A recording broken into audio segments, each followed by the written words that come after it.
Good morning, good afternoon, maybe good evening to the participants, and welcome to this session, which is dedicated to evaluation and social justice. Let me say our words of welcome and appreciation to Dr. Donna Mertens for being with us today and for preparing her presentation.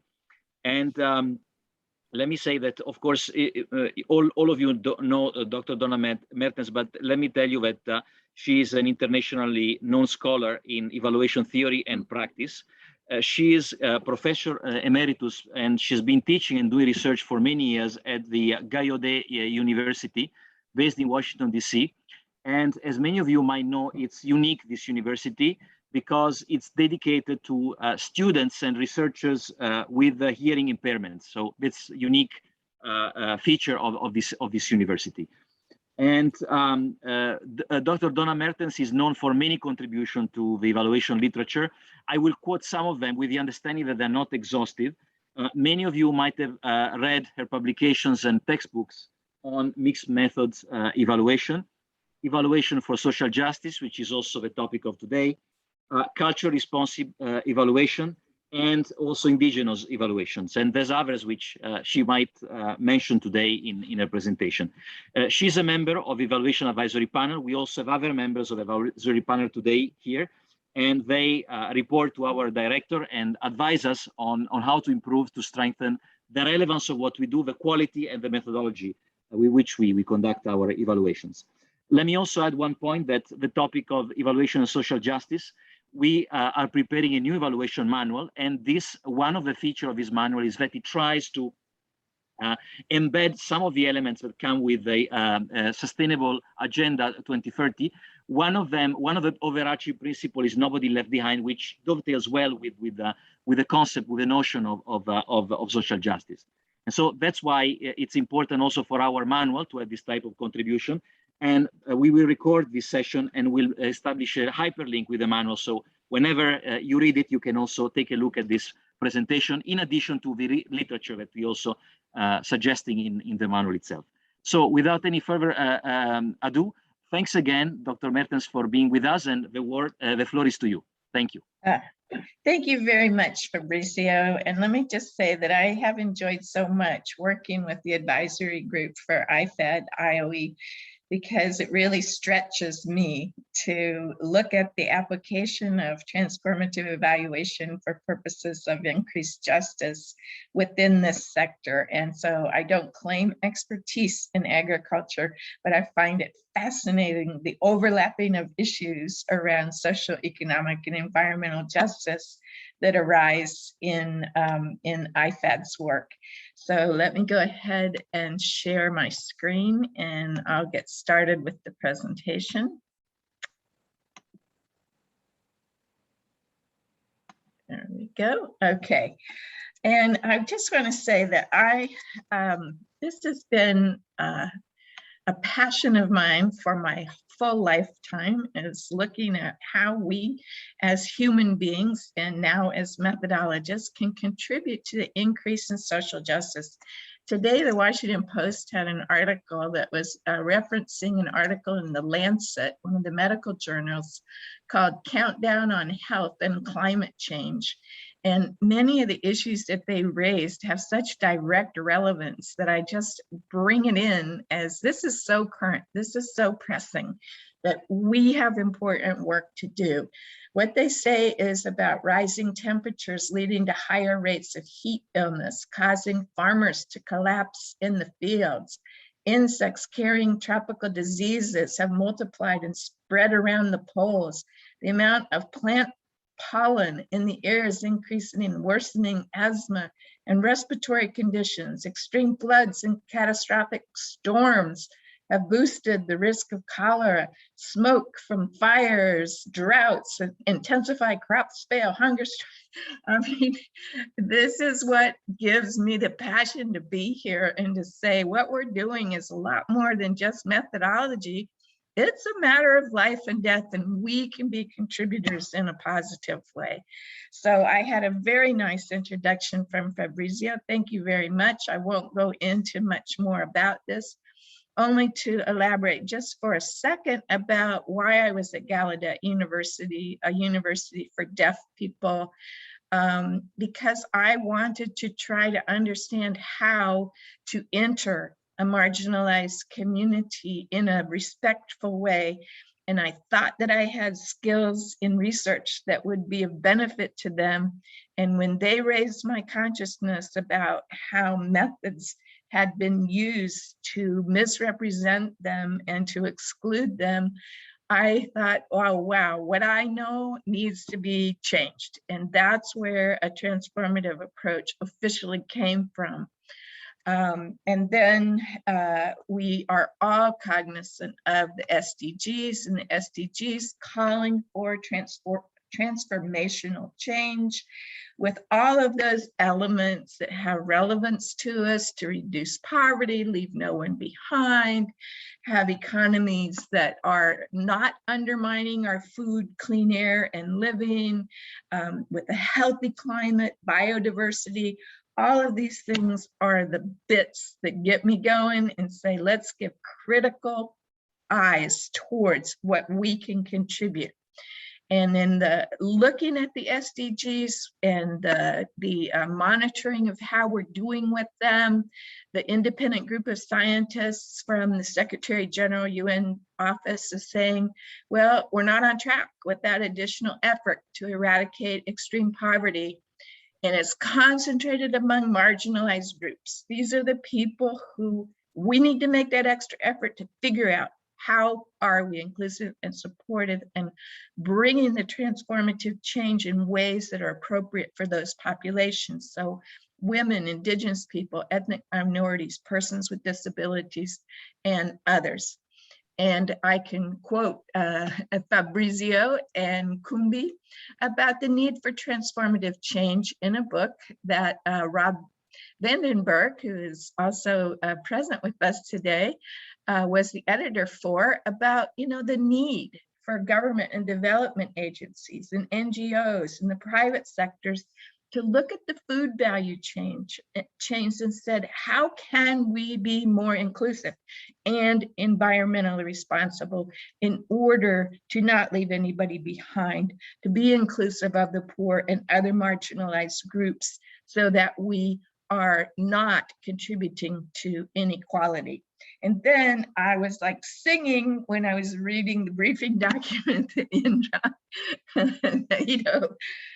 had published just last month about the need to access these diverse stakeholders and improve understandings and to build the knowledge coalitions. I mean, to me, that's a huge bit that hasn't been present in the methodologies and that needs to be given a lot more attention to that. And so I'm very excited that IFAD has put itself out there and said, this is something that we want to be a part of, we want to contribute to. So the SDGs are calling for transformative change.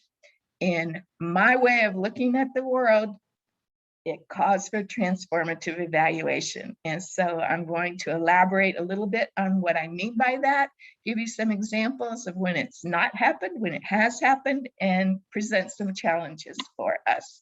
So when I talk about transformative evaluation, I'm talking about an approach where we start by looking at the underlying assumptions and saying, what is the ethical stance that we take? What is our stance in terms of inclusion and challenging oppressive structures? How do we enter communities that are in ways that build trust and make those goals and strategies more transparent? How do we disseminate findings in ways that encourage use that will really enhance social, environmental, and economic justice and human rights? How do we address that intersectionality with culture, women, critical race, equity focus, Indigenous, bringing in these perspectives deliberately and consciously so that we are contributors to positive transformative change rather than being a part of the status quo that is not being responsive in these circumstances.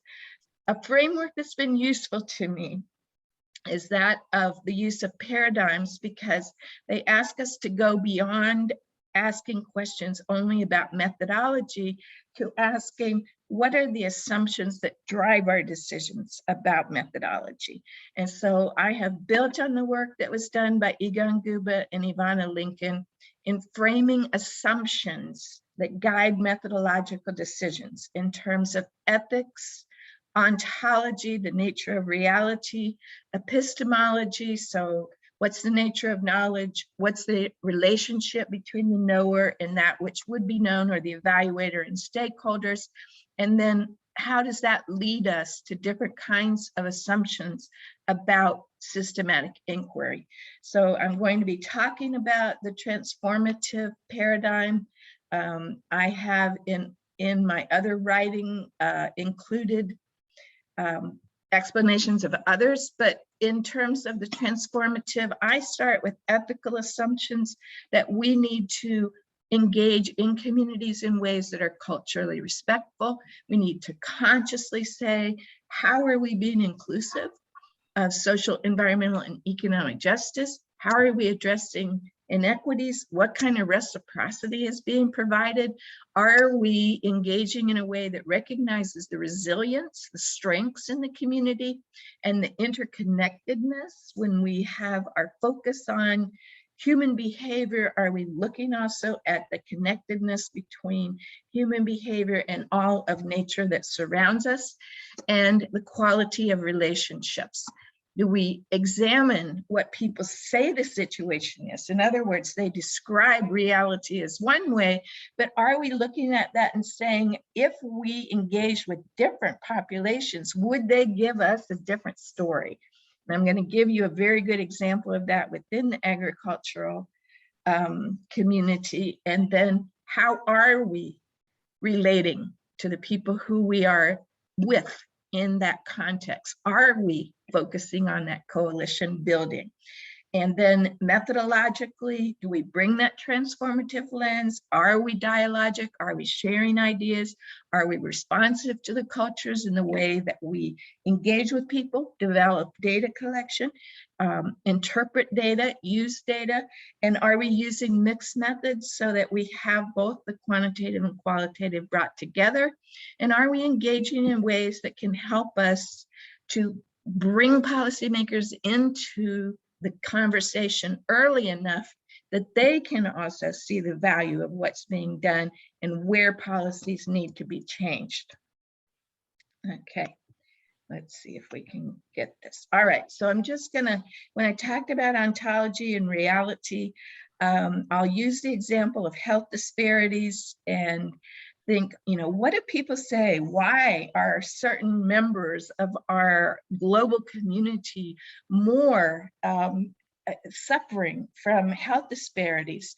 And how does the use of a transformative lens open up our understanding? So we might say, well, one version would be to say, well, if only they would make better choices. Why don't they eat right? Why don't they grow healthy food? Why don't they exercise more? And that places the blame inside the individual in a context that doesn't consider all of the other variables around it. That if we shifted our attention and said, what is the broader context that's allowing these health disparities to continue? Poverty, unemployment, education, concentration of wealth, access to food and safe places, stress. And this is, when you hear more and more from communities of color about how they experience the historical and current stress of expecting and knowing historically that they have been subjected to violence and that they carry this with them, and that has health implications. Residential segregation, access to healthcare, and culturally responsive healthcare. So think of how different the interventions would be if we went with the column on the transformative ontology versus the one on the other side. We'll just teach them about the food pyramid and show them how to exercise, versus saying we need to address these larger systemic issues. Okay, so when I talk about the ethics, I've talked about culture respect, building relationships, incorporating into the design how to be inclusive of the 3 types of justice, consciously addressing inequities, consciously saying, how are we giving back to these communities and how are we engaging with them, recognizing their strengths. When we talk about epistemology and the relationship, if we follow an older paradigm of evaluation, it might tell us that the best relationship is one where we are objective, neutral, distance from, but some might say that that results in an increase in oppression because we are not being interactive, culturally responsive, recognizing the heterogeneity, developing trust, and building coalitions. And I put in the Fight for 15, which is an activist group that raised the wages, the minimum wages of workers in the United States through social activism from $7 an hour to $15 an hour. And they've done it over the last 3 years. And so for me, if we can start thinking, how do social activists get change done? Maybe we can incorporate more of that into the relationships that we have. And so just coming back to Fabrizio and Kumni's article about the need for the inclusion of the poor, that give more frequent, that one of their most frequent problems is lack of power and voice. So how do we incorporate that into the design of our work so that they begin to have the power within that food chain, within the agricultural development community? And so just as a guide in terms of where would that take us in terms of designs of evaluation, that we would begin by understanding the need to build those relationships and do contextual analysis about who's here, what's the history of this, what's the legislation that's already in place, what's the power structure, what are ways for us to be challenging things that would sustain oppression, coming up with interventions through this building of relationships and contextual analysis, figuring out how are these working? And if they seem to have some merit, then we would move maybe to a scaling up phase, but we might actually stay in that pilot testing phase for longer and say, we tried this and it gave us this information and it suggests we should go in this direction. So let's try that and see how that's working. But all of that being the intent is to use for transformative purposes. And I would argue that that use for transformative purposes needs to be a lens that's brought through every phase of the evaluation. I talked about the contextual analysis as being something that I don't think evaluators have paid enough attention to. That we need to be understanding about what the cultural, the heterogeneity within the cultural groups, historically, what's been going on here, politically, environmentally, what is the status, legislatively, and looking at power structures. So it might look something like having a phase of building relationships where you review the literature and consult with community members and build those relationships and coalitions and figure out how to work together. And that's a place where I'm going to focus a lot of my attention today. I've talked about the contextual analysis, the piloting, and then we could move on to implementation, maybe process, impact evaluation, and the use for transformative purposes that would be inclusive of policy change and refining interventions and improving, expanding relationships. Sorry, that was my cat. And so there are advancements in evaluating coalitions. And so I just bring this to your attention because it's a new directions in evaluation volume that specifically addresses how we can be more inclusive of coalitions and collaboratives in a conscious way as a part of the work that we do as evaluators. So how do we incorporate that? Do we identify existing community action groups and understand the history of their efforts? Do we identify those formal and informal and potential leaders and identify the needs and gaps from the community's perspective and their strengths and opportunities? How do we understand the target population in order to build and secure the project credibility, so that people say, this isn't just another funding from the government or working with an NGO, but this is something that I believe is important, needs to be sustained in my community after those people from the government go home. And how do we create the momentum for project activities by getting the community input? So this is some of the work that's coming out on the evaluation of coalitions. And there are a lot of methods that can be used for that. Some that you would just normally think of: key informant interviews, surveys, focus groups, so on, having facilitated community discussions, and then some others like relational mapping, who's relating to who, what are the strengths of connections, collaborating on the development of instruments, doing social network analysis, looking at who are members, who are leaders, who comes to the meetings, and having a rubric for assessing the equity and justice present in those relationships and collaborations. If we're using a transformative lens, we might ask questions like, who sets the coalition agenda? Who's engaged? How are they engaged? What evidence is there that the coalitions include members of marginalized communities in culturally respectful ways? How are power differences addressed? And how do you connect program outcomes with functioning of the collaboration or coalition? So I do want to give a shout out to the permeable borders that I see between transformative and Indigenous. And we have Gallaudet work, which is giving us great insights into the Indigenous paradigm and understanding the meaning of starting from that, and then maybe looking at what else is going to be useful here. So while the transformative paradigm really arose from marginalized communities and tried to give that intersectional kind of umbrella to say, how do we address broadly race and ethnicity, disability, gender, sexual identity, deafness, socioeconomic status, religion, age, with the goal of improving social, economic, and environmental justice, the Indigenous paradigm has really shifted my thinking to think more about that interconnectedness and the relationship and the colonial history and honoring the past and looking at the present, trying to figure out how do we have a future that is one that is a vision of the positive interconnectedness. And so I have really learned a lot from Indigenous scholars, particularly from Gallaudet, and so I just highlight some of the work that she has done, and also an article that we had in the American Journal of Evaluation just this year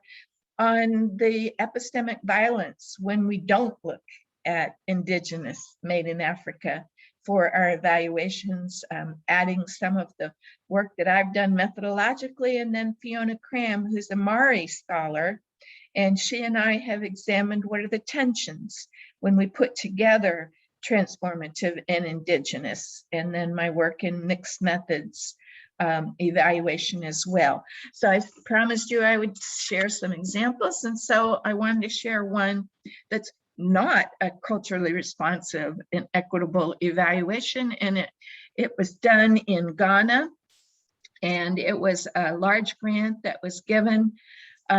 And the intent of the grant was to increase local employment, boost productivity of small farmers, and address food insecurities for small farmers in Ghana. Well, the funding was actually given to an organization that was not located in Ghana. And when the farmers were told that their land would be farmed by this larger corporation, but that they would receive funds from it, that was the basis of the funding, but it didn't happen. The farmers did not get employment. They did not get funds from it.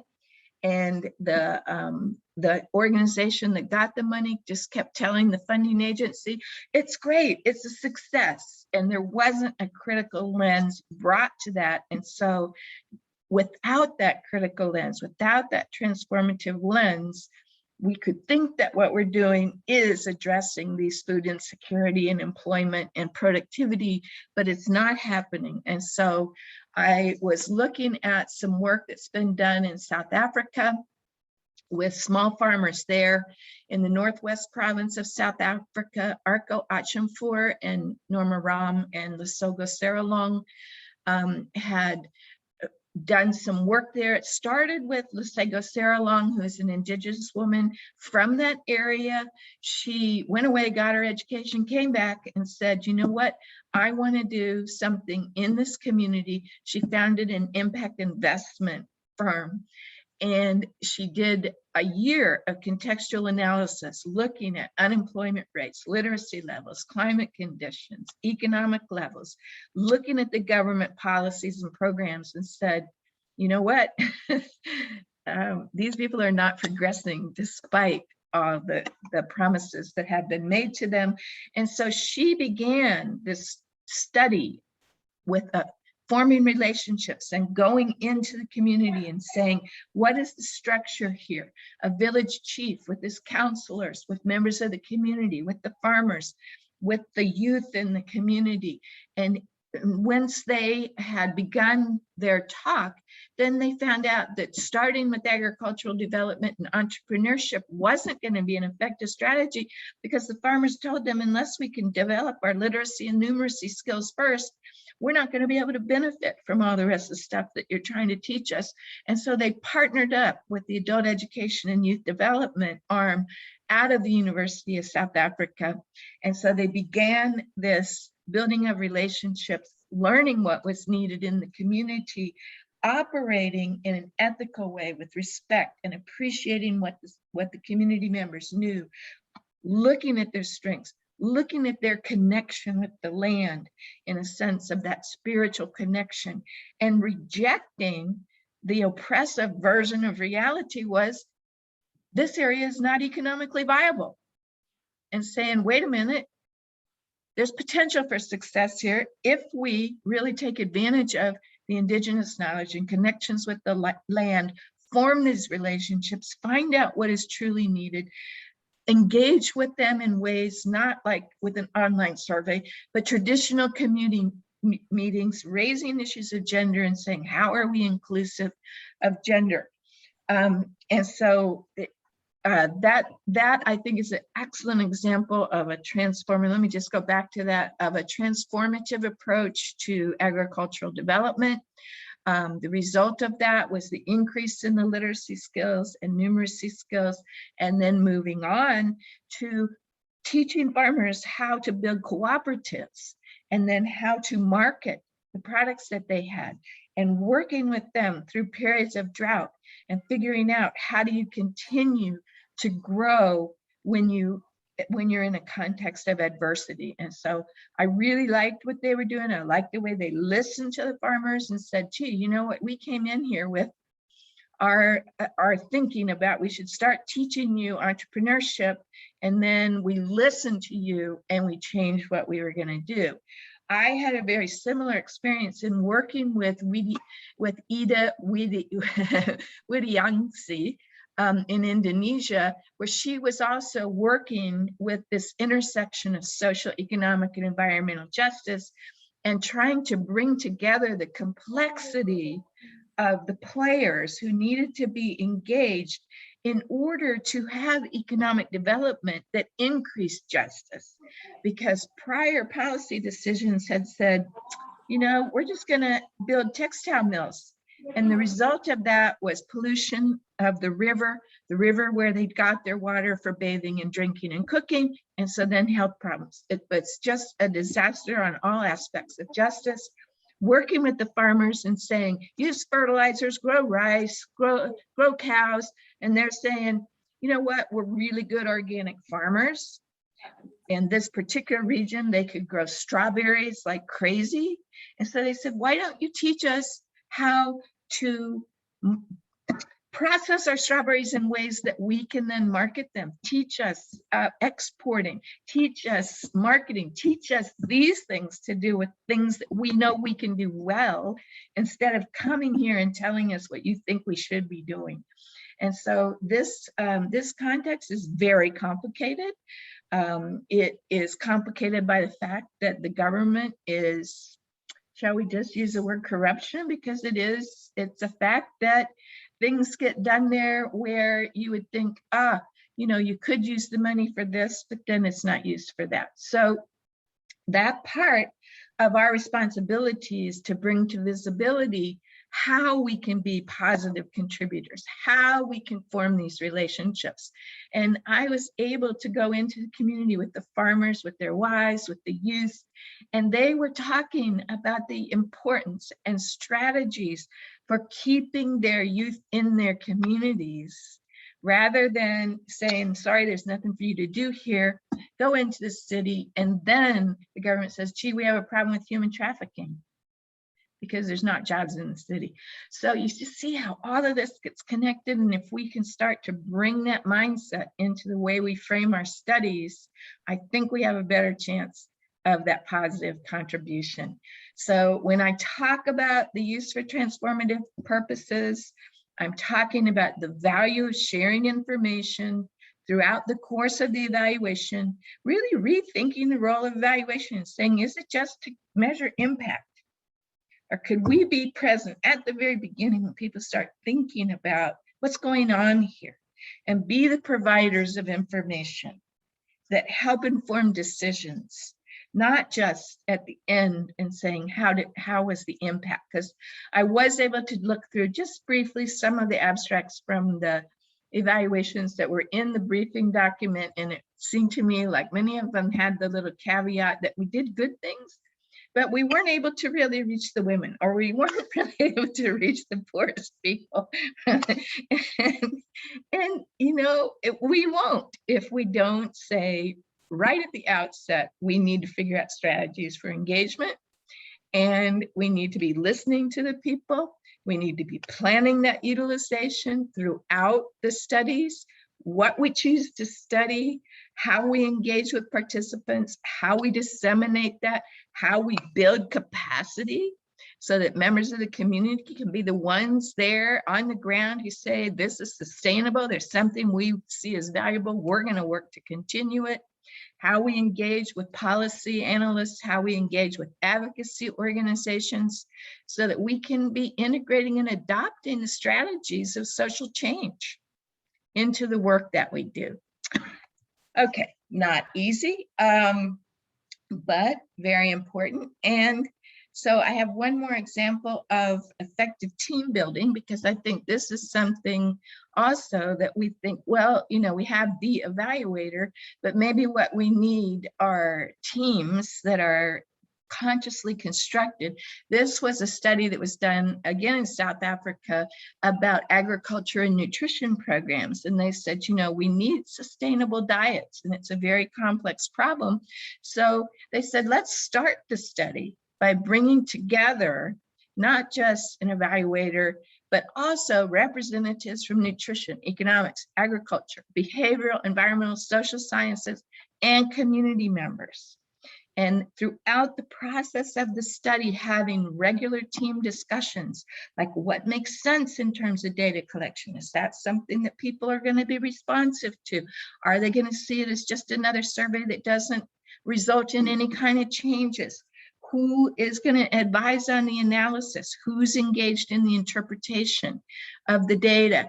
And allowing this whole network of people, team, to be guided by local contextual knowledge, by getting regular feedback from community members, farmers, and other key informants. And yes, there are challenges with this, and they recognize that. It takes more time, takes more resources, but I made up a saying a long time ago, like, why do you keep hitting your head against the wall if you can see the writing on it? If we keep doing the same things, we're not going to see change. And so I ask us all as a community to think about that challenge, and how, if people say we can't do it because it takes too much time, it's too much money, but if we're not getting what we want from the funds that are being expended, doesn't it make sense to put a little more investment in figuring out how to have these engagements and how to use data throughout the process? So When we talk about this Indigenous transformative methodology, just to kind of give a summary to it, begin with relationship building and nurturing, include that contextual analysis, develop and test interventions to meet the needs and respond to the culture and context, use a cyclical approach where you gather some data, it informs your next decision. You gather some data, informs your next decision. And knowing that there's going to be challenges and openly addressing those and looking for and valuing the strengths that are present in communities. So I can again quote Fabrizio in terms of challenges for transformative evaluation. And this isn't a quotation from him, but it's the questions that I had after I read the article. The inclusiveness of our interventions. You know, if we know at the end, we didn't include women, we didn't include youth, we didn't include Indigenous people, we didn't include people with disabilities, then looking at that in a proactive way to say what needs to be changed. What are the strategies or mechanisms or challenges that can actually result in benefit to poor people? How do we train staff on the value chain and inclusion of poor people? How do we train people to develop these collaboratives? What kind of training is needed in agricultural practices, but is that the first place to start if, like in South Africa, the farmers said we need the literacy and numeracy skills first, and then we'll have relevancy for agricultural development? And how are we inclusive then in policy and enabling us to address those challenges and risks? And how do we support that sustainability? And to me, the key to this, and one of the things I'm most excited about, is seeing these collaboratives develop and knowing that they're inclusive and that these people then are going to be the ones on the ground who are going to see the value of this and choose to sustain things that are positive for their communities. So my hope, my dream, is that we end up with culturally responsive and transformative interventions. And why go this route? Well, I think it helps us. It helps us raise new questions. It encourages us to be innovative, to address complexity, to address these wicked problems. It asks us to focus on relationships that we might not have had front and center in the methodology in the past with policymakers, with members of marginalized communities. And it cautions us to consider how to support constructive change and avoid introducing additional harm. So my final words, you have to have courage to do it.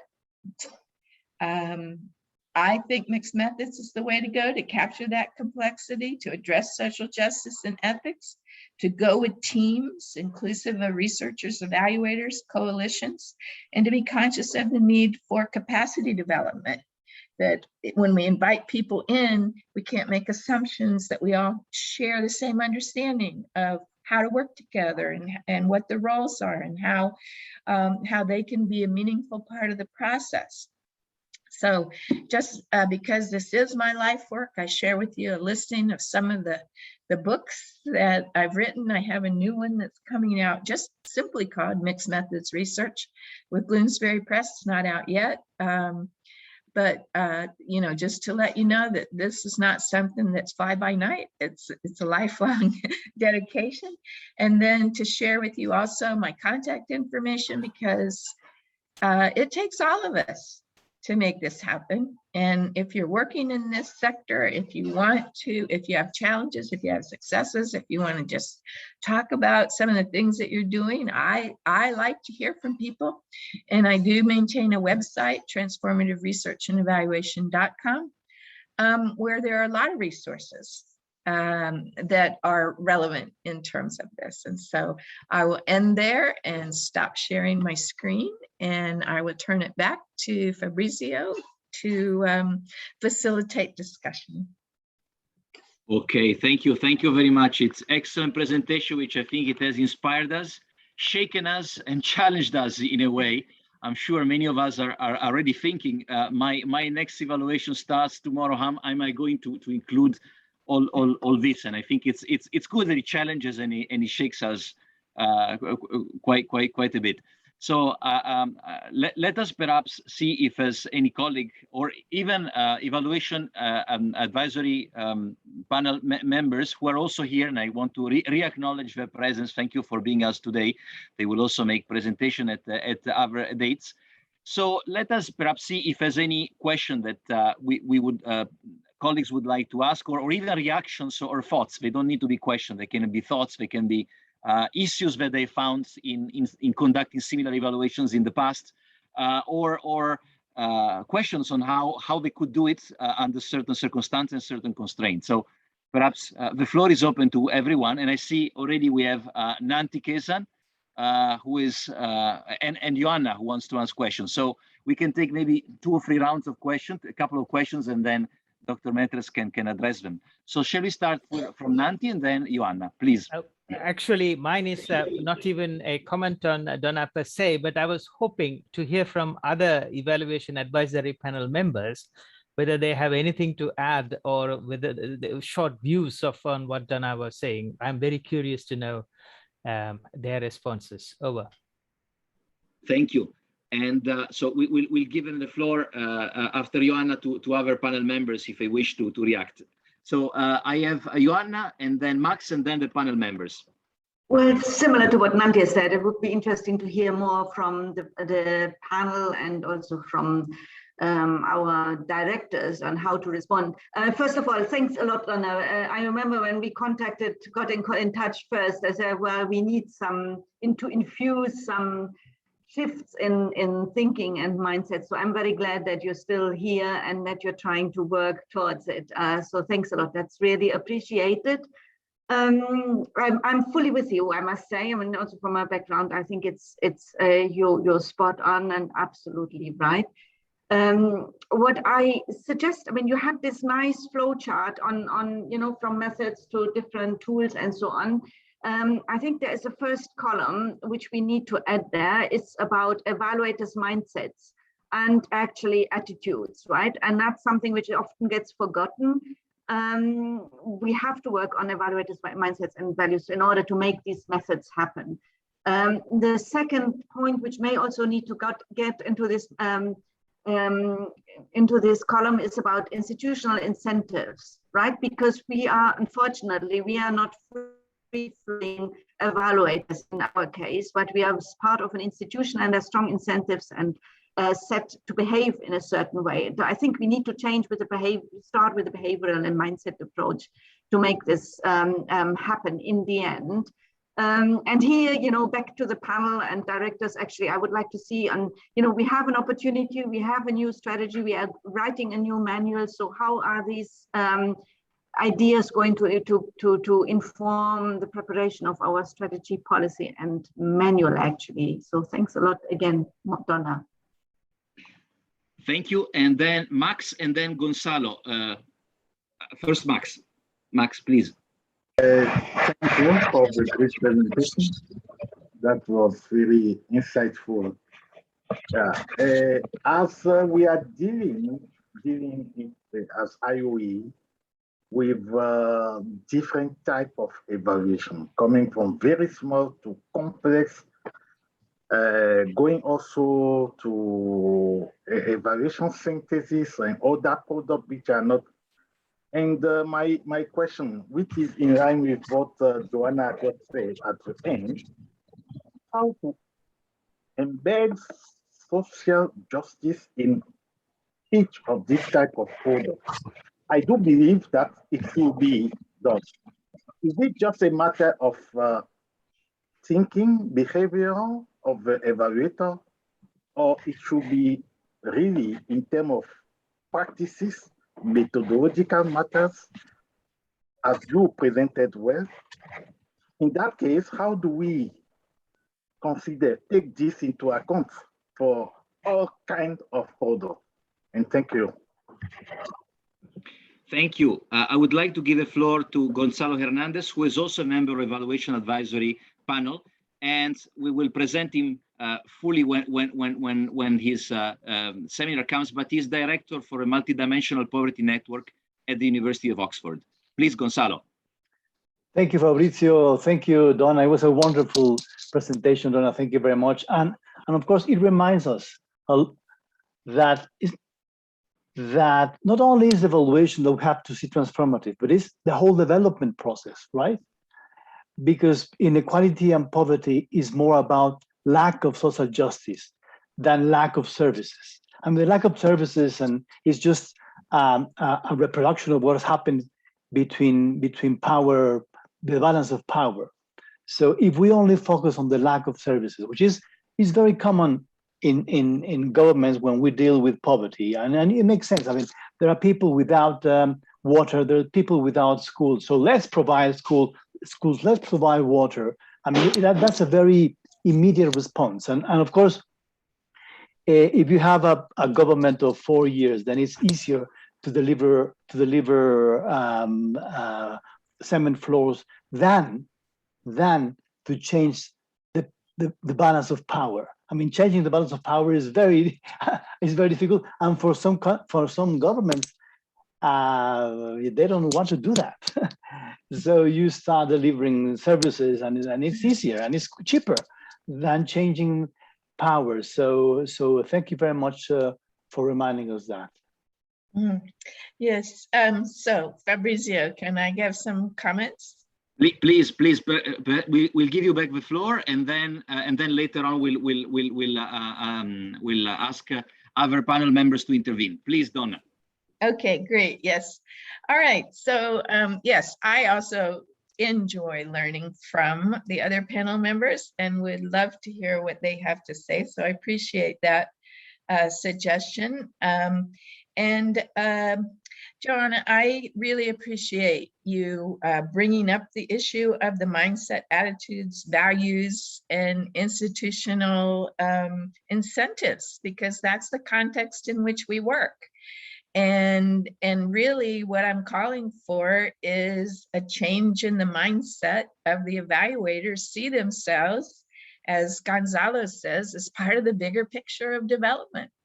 And then I'm not just somebody here where you say, do you have a survey I could use? I want to know if my program was effective, which is a mindset for evaluation. And I mean, you know, it's not like I want to be recognized as the revolutionary, because there's other people who are calling for this kind of change. But I do think that we as a community and as a group of professionals can push institutions, professional associations to say, maybe the model that we had is not contributing effectively to the transformative change for the most marginalized, and that we need to accept the challenge to figure out how to do that better. And that is a mindset shift in evaluation, and it calls upon us to be very clear about the values that are driving us. And I think I have made that clear from the first word that I spoke with you. That I don't see myself as one of those people who has to be removed from and distant from so as to not interject my own personal values, but to be clear about these are the values that are driving this. And I'm not going to make up data. I'm not going to say things that aren't based in data, because that's also who I am. I'm a methodologist, and I'm going to look for ways to incorporate that larger socially responsible role into the development. And so I think, as a community, and I think IOE at IFAD has opened this crack in the door.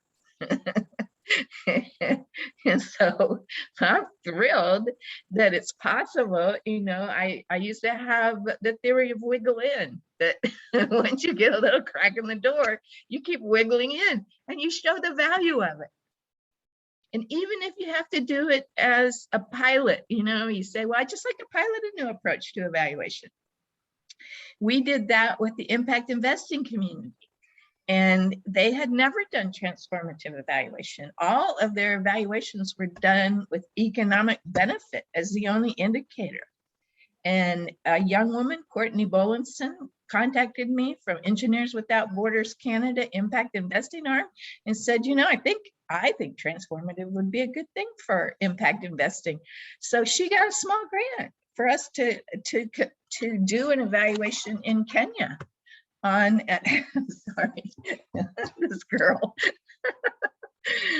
And from that, we developed a toolkit on how to do transformative evaluation. We were invited to write a chapter in the newest book on impact investing on transformative evaluation, a term they didn't even want to hear. They wanted us not to use the word evaluation because their group didn't really like that word. But, you know, we gave rationale for why that had to be done. So I think viewing ourselves as being proactive change agents in our own profession is a way for us to get in. Okay, so Max also asked about big studies, small studies, you know, how do we get this done? And I see it being done across big studies and small studies. The work in Indonesia was focused on the entire country of West Java. And so that's not a small evaluation. The work in South Africa with the farmers was in one small community. So for me, it's the lens that's brought. And once you bring that transformative lens, no matter what the size of the project, it leads you to ask different kinds of questions and engage in different kinds of behaviors. So Gonzalo, I truly appreciate that you brought us to the place of saying, you know, we are situated in a context. And yes, there are political factors, but, you know, that's why my reading now focuses a lot on the social activism, because change happens. People develop strategies for change, but that's always been seen as something way separate and apart from evaluation. And yet we say we want to eradicate poverty. Look what Fight for 15 did. They organized, they had strikes in New York City and Times Square at fast food restaurants. Students boycotted Taco Bell and Wendy's.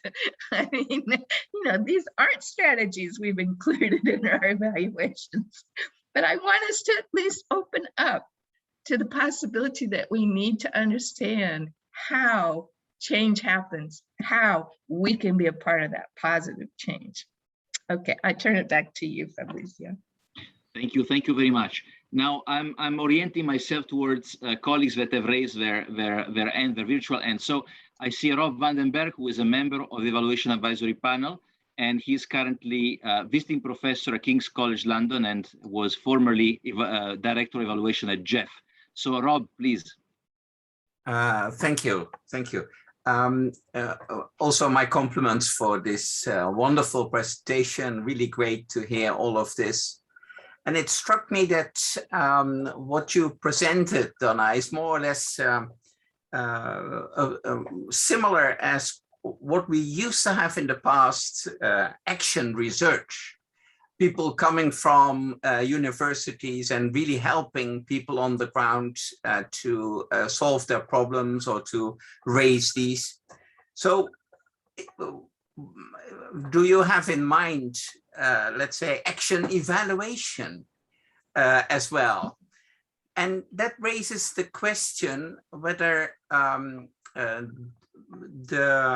independent evaluation office like the Office of EFACT is the right vehicle for this.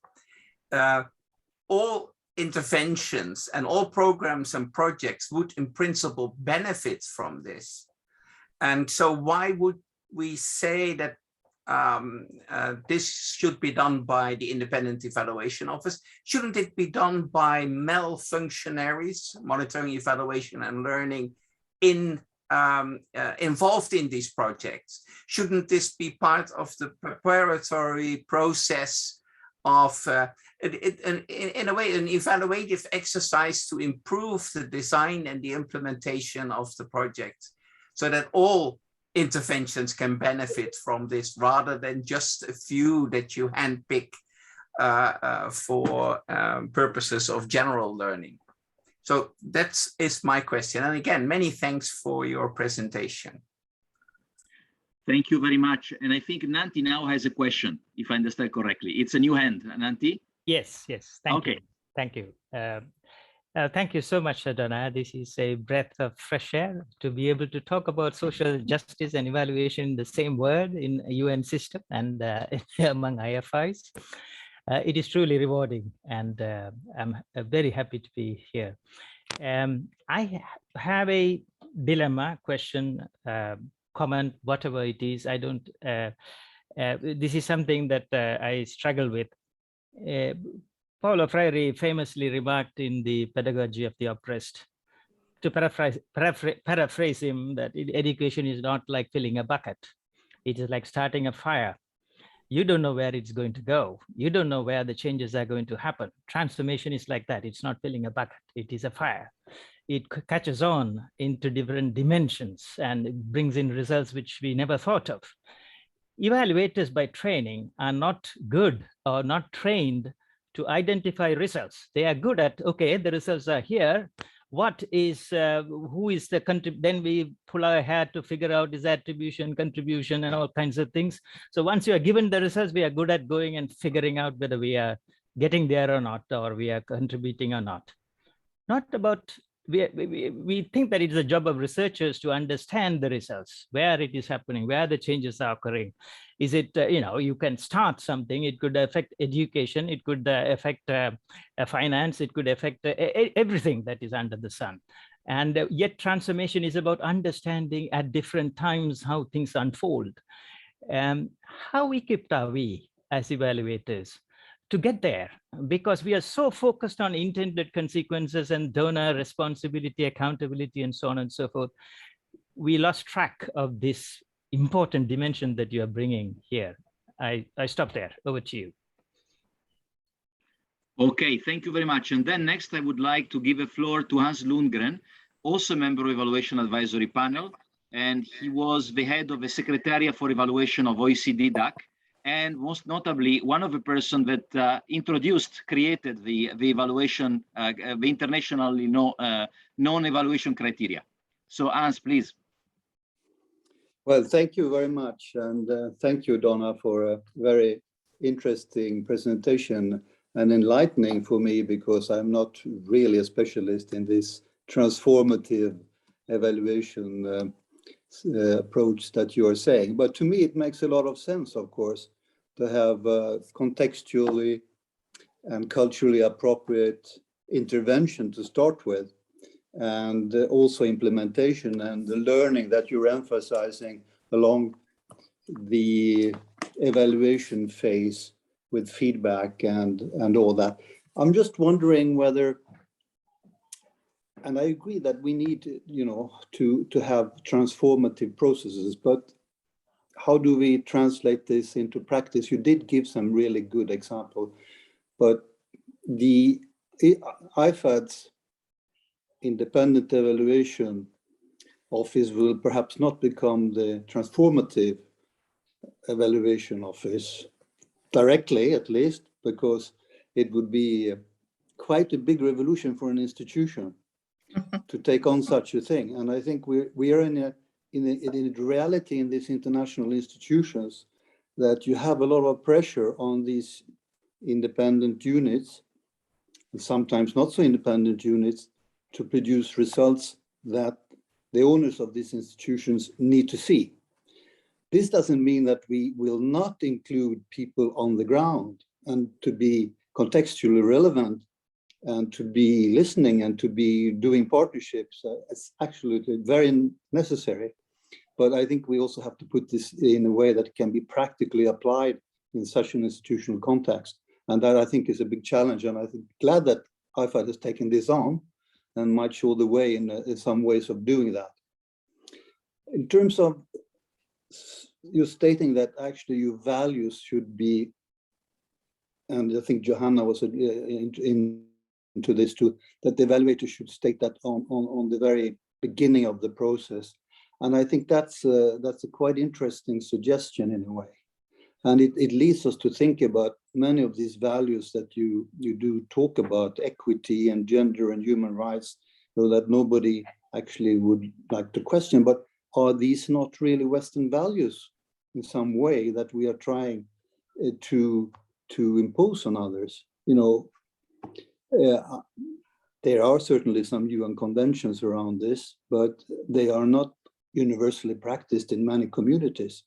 So I agree that we should include our values when we start from the beginning, so we're clear on what we want to transform to, because that's our transformative lens on the reality, if I understand you correctly. But maybe you should correct me if I'm wrong. And thank you very much for your presentation.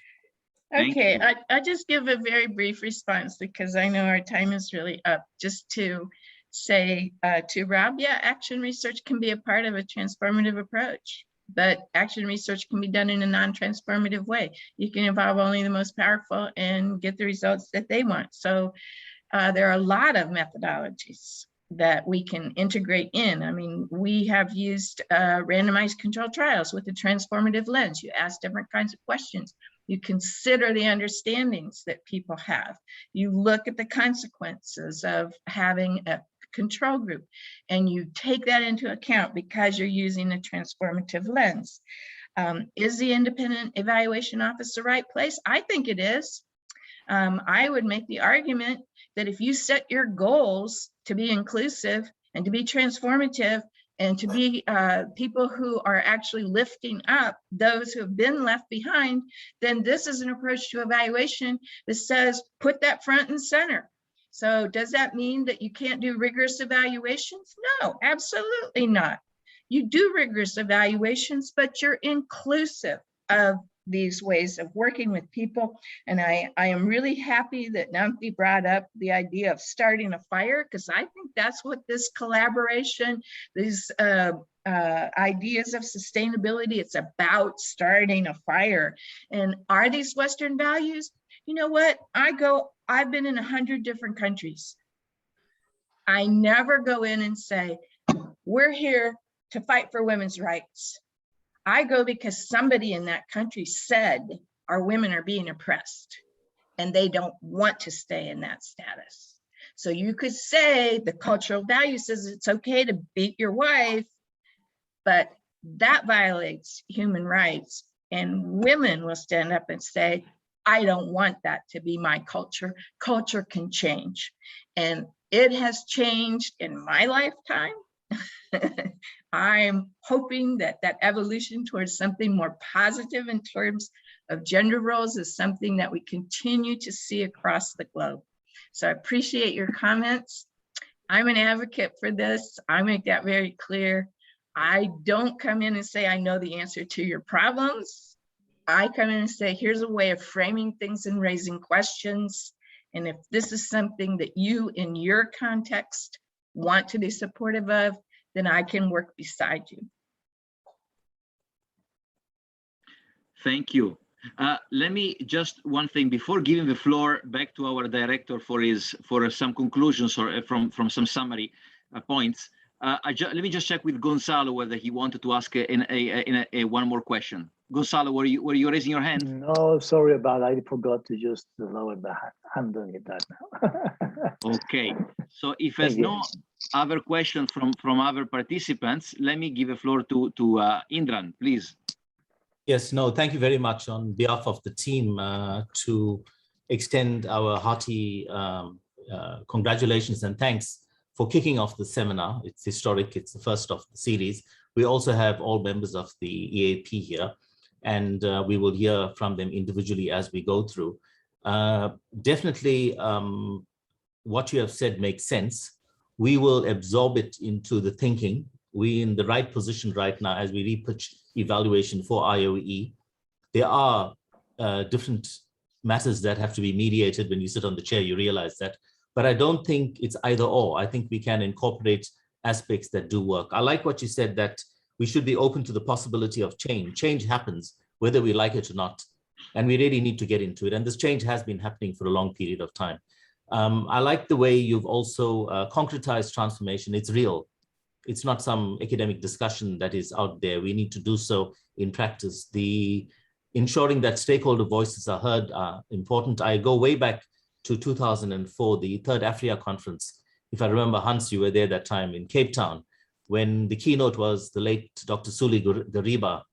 And he and Zenda pushed a point that not only should you take from communities, you should give back. But over the years, from then till now, and in our practice, if we really were to be candid, we very seldom do that. It stops, it's out into the officialdom. We don't have the courtesy of going back and giving the feedback and working. It's a lot more work to work with communities. This office will have to take it into account in terms of methodology, but I think it is an issue, as you mentioned, of respect. And we're in a fascinating place. You know, thank you for your contribution globally. You really are a household name when it comes to all the students around the world who read and who cite and coach you. To have you in our midst, we most certainly honored, as we are with the other colleagues here we will hear from. This presentation will be recorded and shared internationally as well. And I would urge everyone to take that key word, which is, there are possibilities. And when we shut ourselves off, we shut ourselves because of our own prejudice. So let's keep an open mind and see how it goes and how it evolves. And no one said it's easy, but thank you so much. And colleagues from around the world, good luck. And we hope to and look forward to seeing you again. And thank you, Fabrizio, for your excellent facilitation as usual. Let's give a round of applause to Donna. Thank you, Donna. Well, you're very welcome. It was my pleasure. Anytime anyone's standing up and saying, we want to move forward, we want to move forward to increase justice, I'm going to be right there with you. Thank you. Thank you so much. Okay. Bye-bye. Bye-bye. Bye. You. Bye-bye.